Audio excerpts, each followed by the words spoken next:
Hey, how's it going, everybody? Sarasota Tim. Welcome to, I got my mic on, yeah. Fireside Chat. Man, I got a good one for you tonight. I've been busy a lot today. Had a little help too on writing down some of the things. I love reminiscing. So we're going to continue with this reminiscing of the old days of different things that I'm going to talk about tonight. I hope you enjoy these kinds of videos. I hope that everyone's had a great day today. It's another wonderful day here in Sarasota, Florida.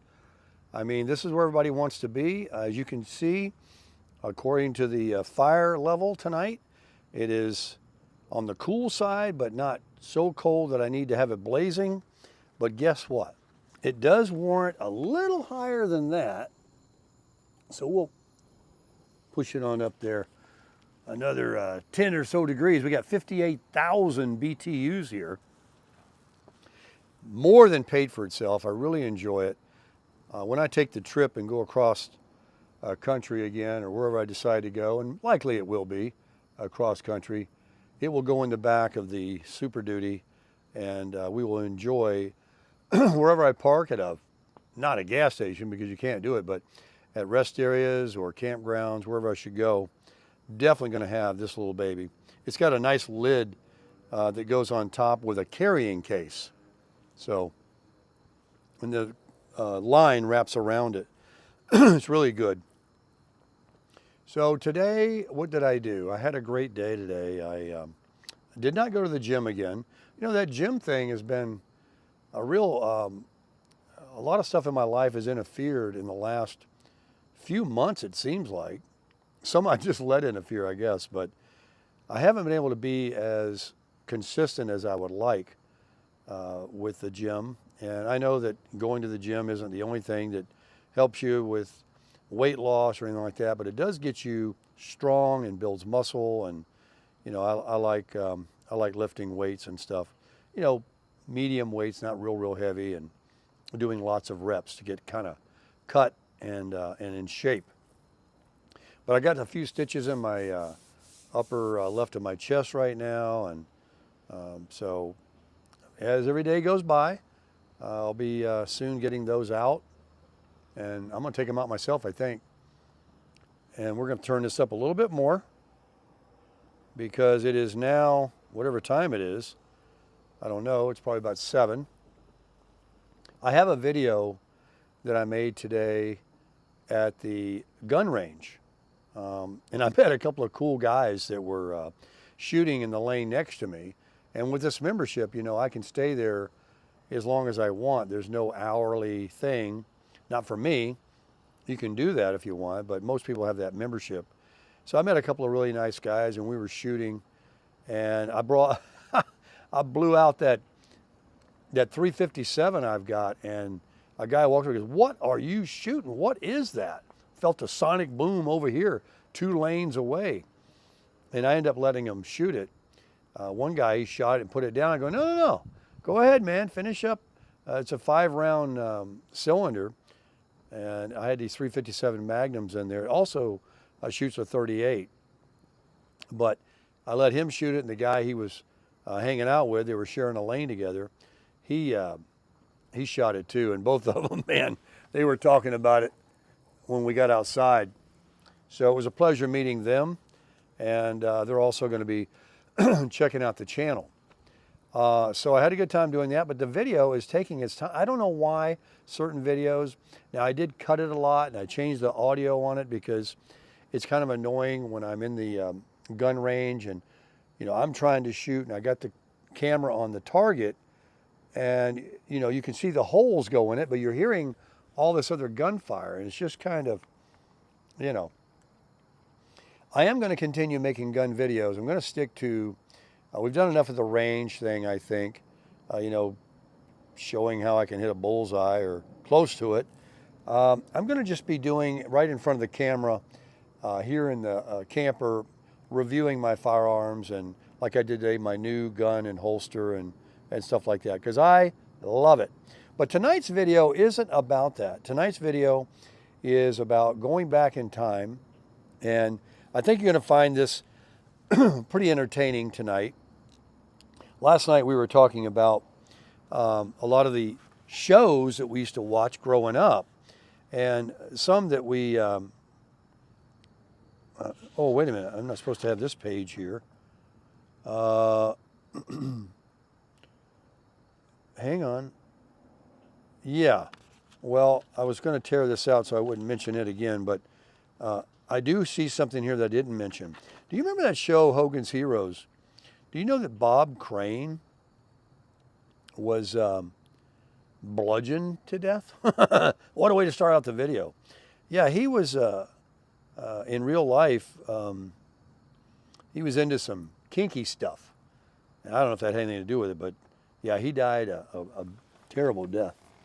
Let's warm it up a little bit, folks. There we go. That's the direction I want to go in.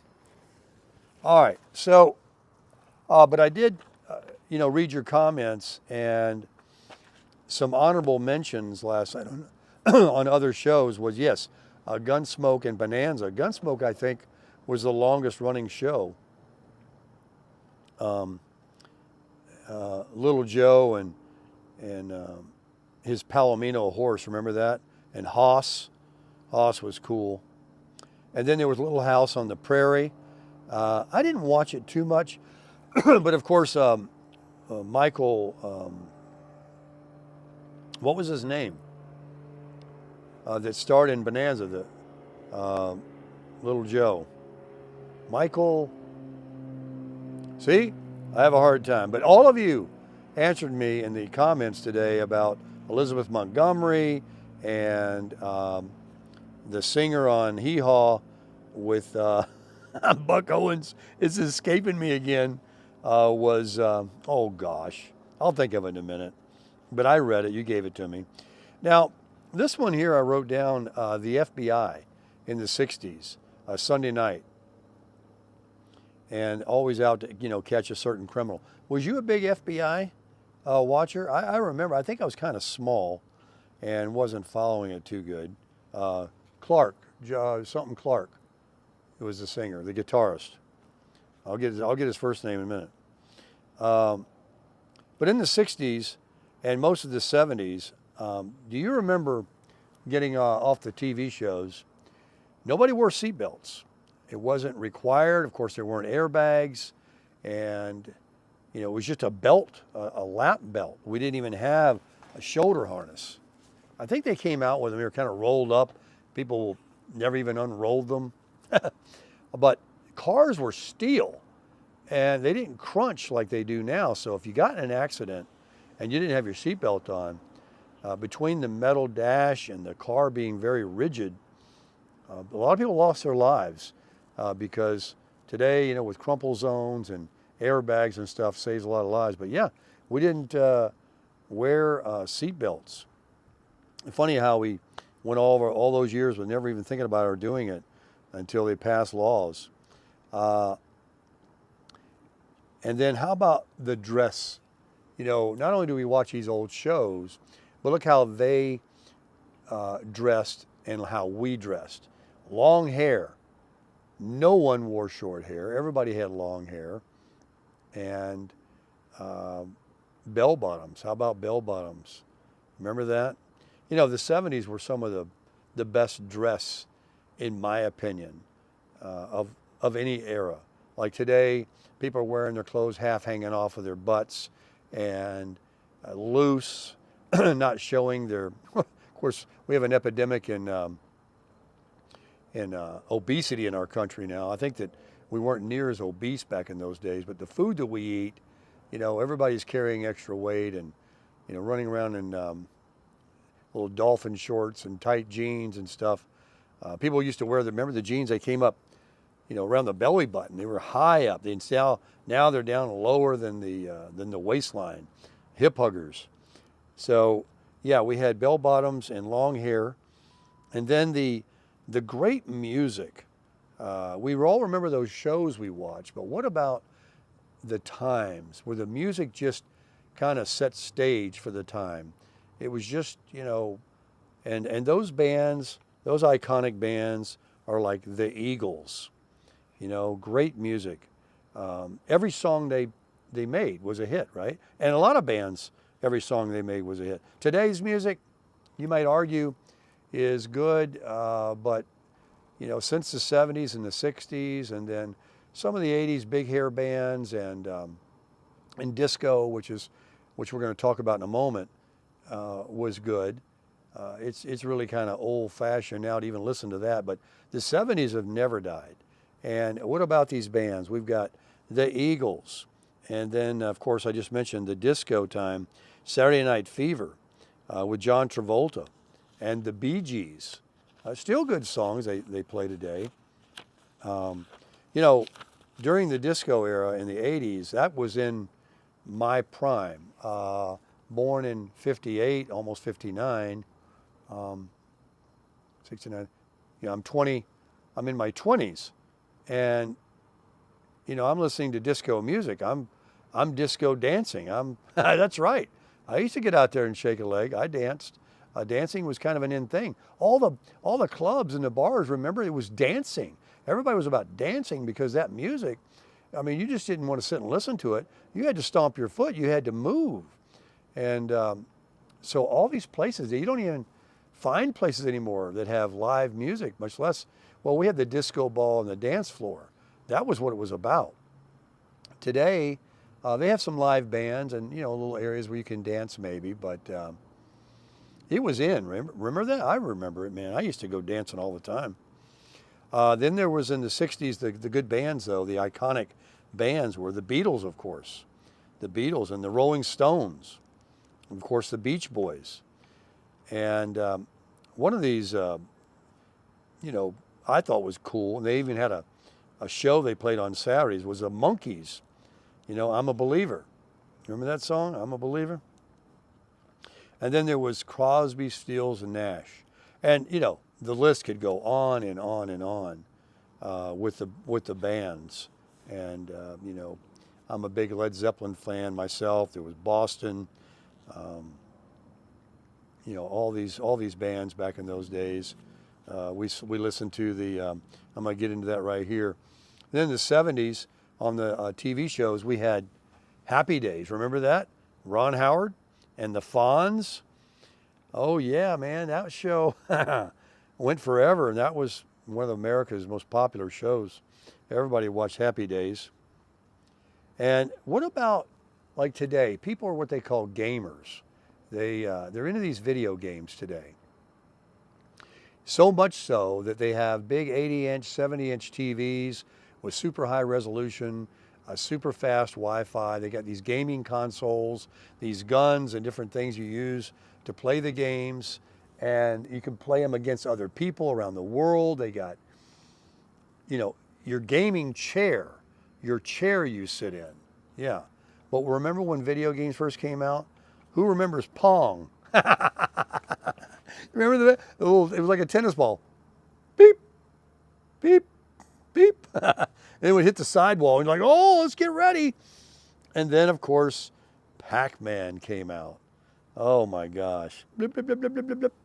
Yeah, Pac-Man was big, man. Then there came Donkey Kong. And this is when, you started going levels, right? You would find little secret things you could go in and open up and get, longer life. I remember how it went, but I'm the pinball games in my day. But how about the arcade games? Then in the old days, we used to save money. My mom did it. Is collecting green stamps to purchase things. They have the S&H green stamp store, the dime store, whatever they called it. You would take in these books of pasted on green stamps and get things. You remember that? Oh yeah, and then the machine, right, would print them out. When you'd buy stuff, you'd get all these green stamps. Here's your green stamps. You'd save them up. Yeah, that was cool.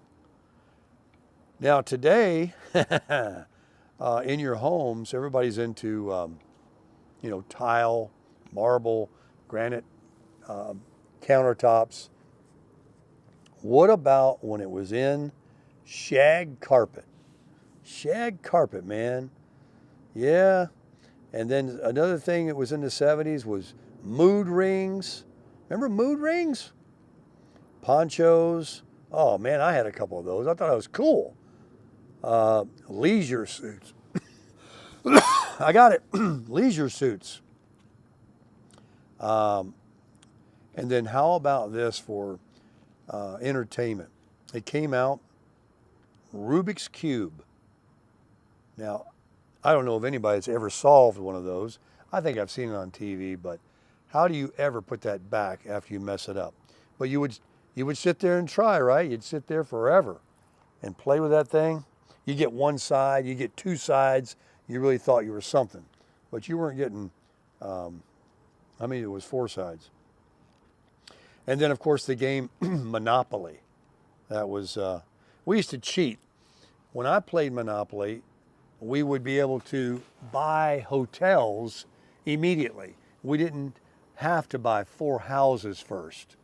And if you look at the rules, you're supposed to buy the houses before you can go right to hotels. And then, you would just love to bankrupt somebody, right? They'd land on Park Place or Boardwalk, and you'd have a hotel on it. If you ever had enough Monopoly money, it even took a lot of Monopoly money to accomplish that. And who remembers all the tiles or the little squares on Monopoly, what they were called? They were like the lowest rent one, you pass, go, and then those first on that side were like the lowest rent. And as you went around, right, it got more. I forget which one it was called, and the color of them.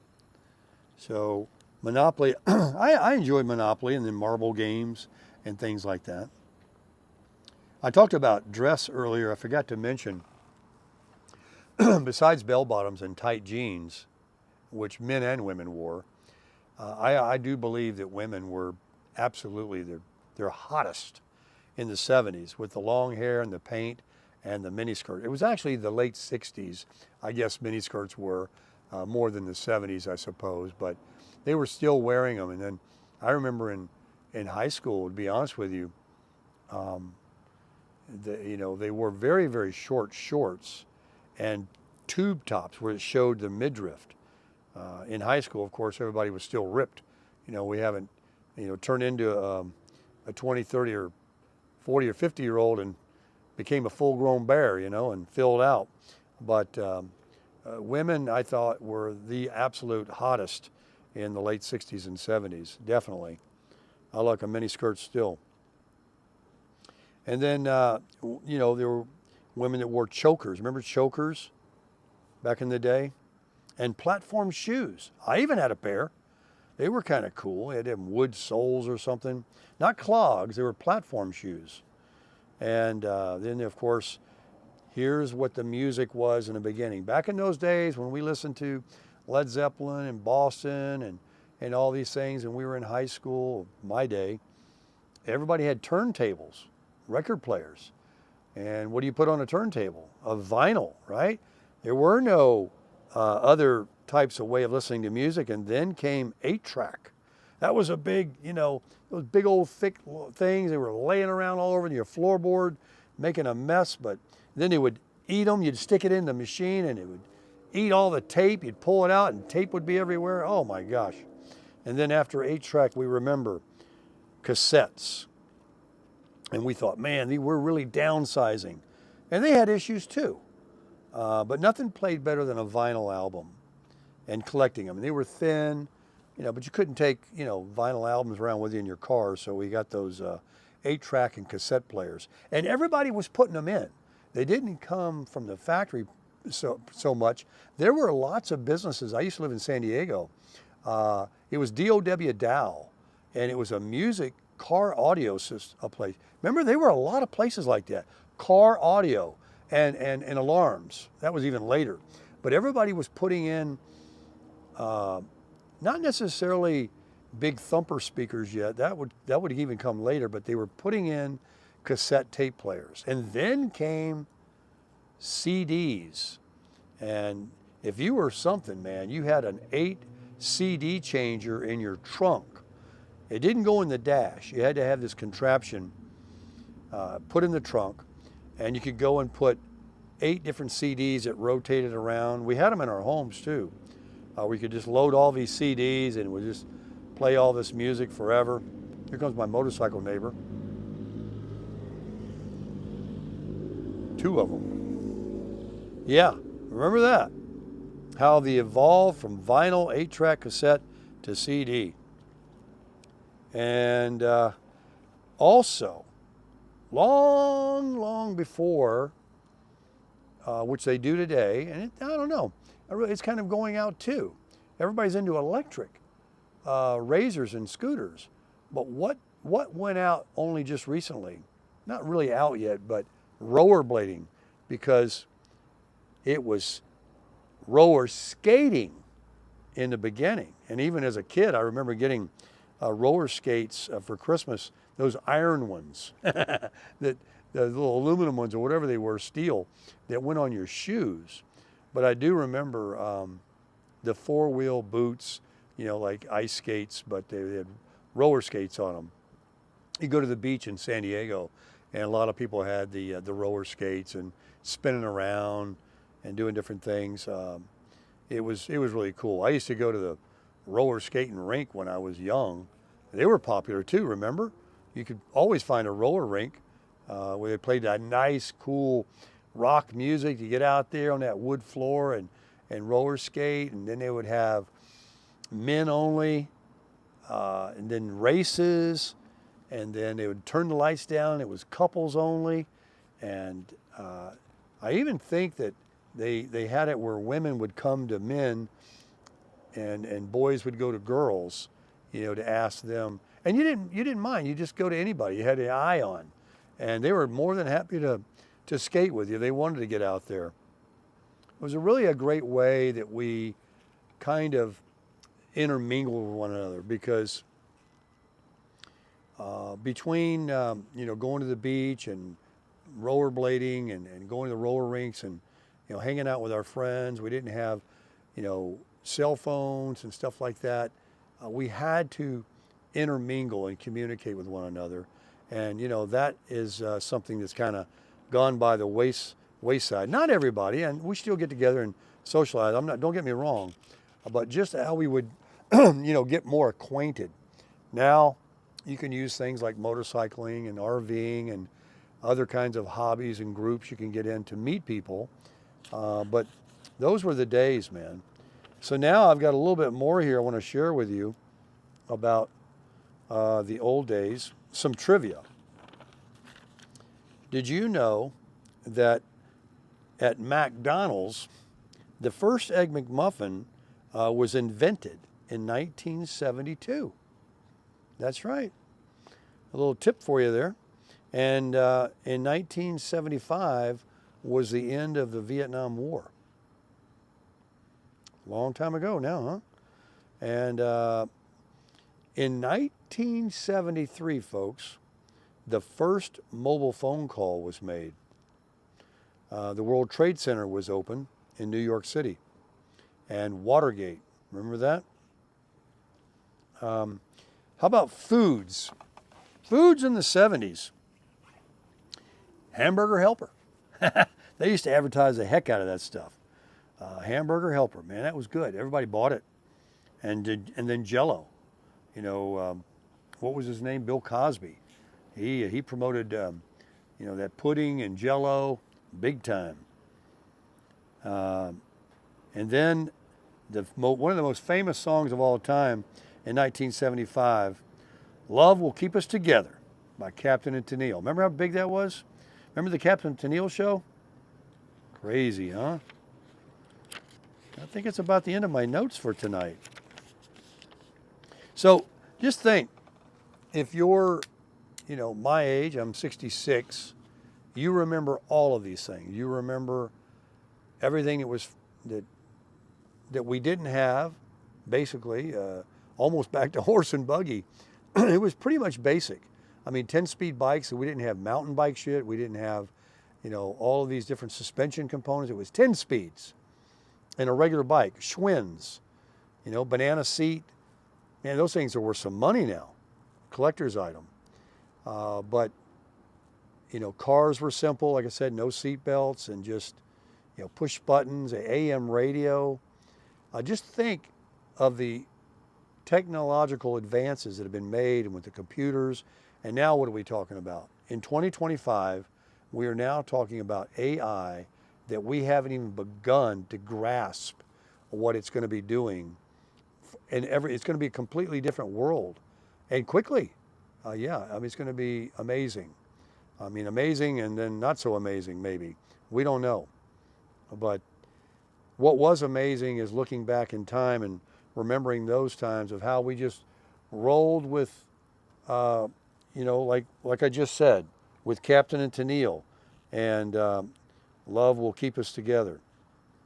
And then those other songs, and the Beatles, and the Stones, and, it's just a simpler time for sure.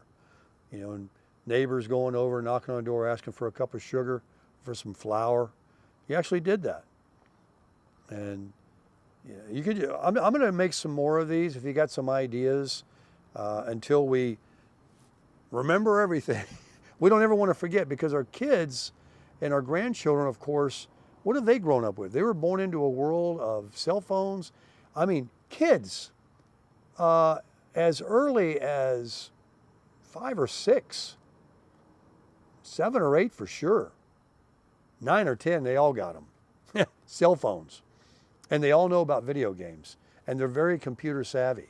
I know that the grandkids, my adopted grandkids, they can grab your phone and swipe it over and turn it on camera, go around taking pictures. 2, 3, 4, 5 years old, know all this stuff. So let's remember and keep them alive. Let's never forget. And I'll tell you, let's just keep crushing it.